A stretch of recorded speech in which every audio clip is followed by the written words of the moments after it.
Good morning, everybody. Today, we continue to hurt for the city of Louisville, the Commonwealth of Kentucky, and the family of Breonna Taylor. For the last several months, this Commonwealth has been dealing with the pandemic that has laid bare and put on full display our society's inequalities and injustice. This display hasn't been in words or theories, it's been in death. Our society's inequalities span over 400 years of slavery, segregation, Jim Crow, and overt and implicit racism. These inequalities exist in many forms: in healthcare, public safety, and justice. Black and African Americans make up just 8% of the state's population, but nearly 18% of COVID-19 deaths over the past several months have been from that same community. Inequality in healthcare results in death, pure and simple. In our justice system, our symbol, Lady Justice, is supposed to be blind.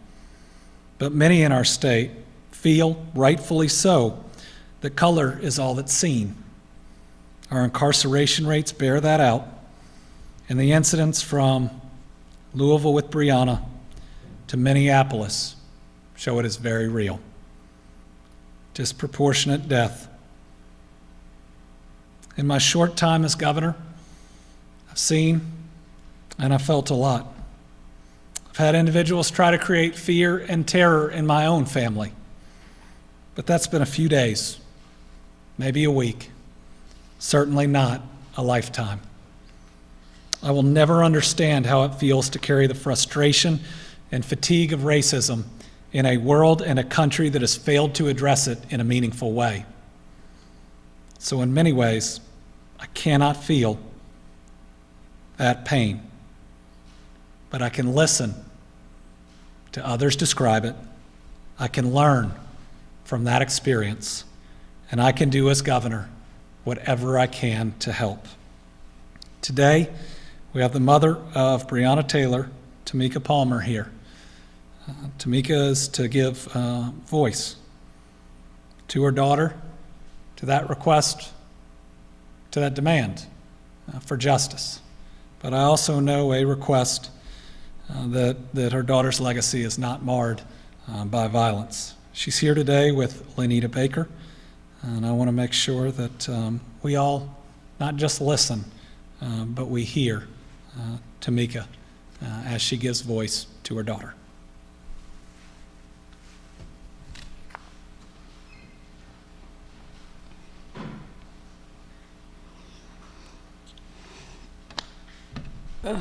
I'm sorry. Again, I am Tamika Palmer. I'm Breonna's mother. It's sad that we all have to be here for this, but I don't think that I'm asking for too much. Just justice for her. Just that people know the truth, what happened, that she didn't deserve this, that people are fired for doing this to her. To know Breonna, she was full of life. She loved life, she respected life. This is so much bigger than her, but we can't get justice with violence. It doesn't make sense. It doesn't help. It doesn't help her, it doesn't help us, it doesn't help the world we live in. We can't fight violence with violence. I just demand justice for Breonna.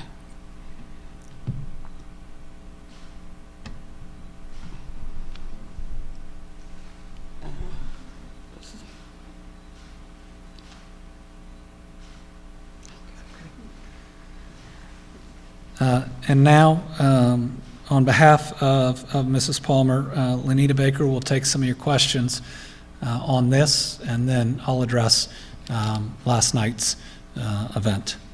Lydia?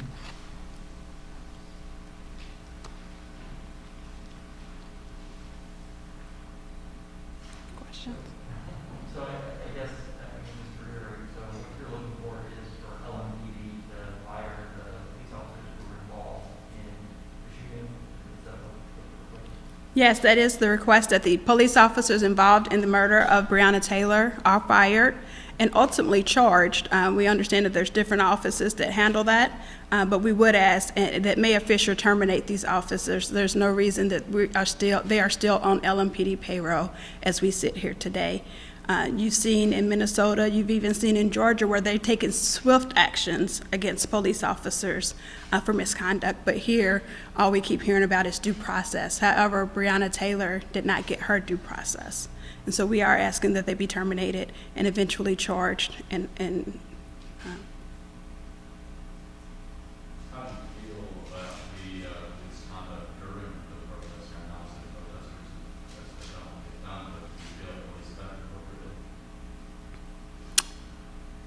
Not being down there, I'm not inclined to say. From what I've seen on TV, I do think there could be a little bit, there has been a lot of aggression towards protesters, but protesters are engaging in acts that we've asked not occur. But I do think that this is the time for a change in policing in America.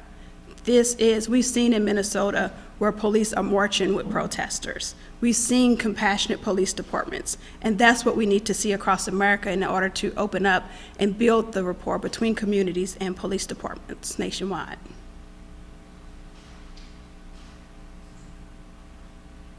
We're seeing so many protests around across the country against the kind of killings that unfortunately Breonna suffered from.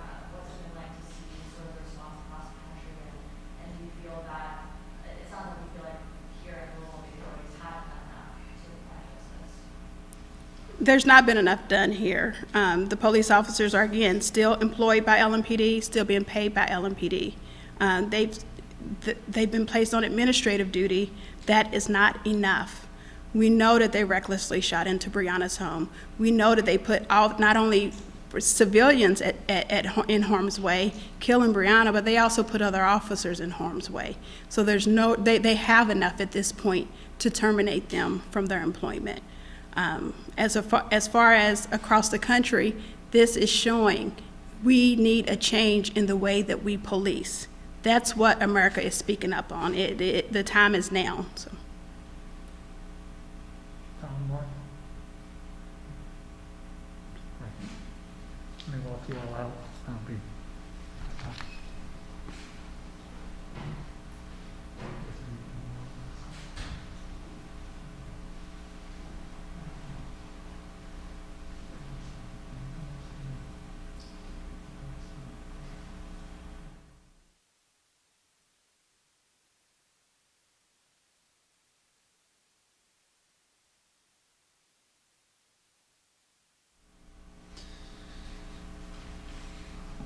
I thought with everything going on, with so many people in pain, and with admittedly my inability to feel the depths of that pain, that bringing Mrs. Palmer with the ability to tell her truth on this stage to the entire state, not just one area of it, would hopefully not just help in the justice that she is seeking.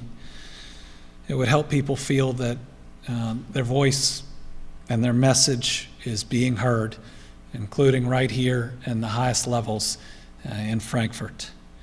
And I believe that what you heard today was that, yes, she wants justice. And yes, the family wants people to continue to push for justice for Breonna, but she does not want violence as things move forward. And I believe that by now, everybody is listening. That there is an opportunity during daylight hours and in peaceful gatherings to be heard. I can tell you the entire media will be there, and we'll be listening.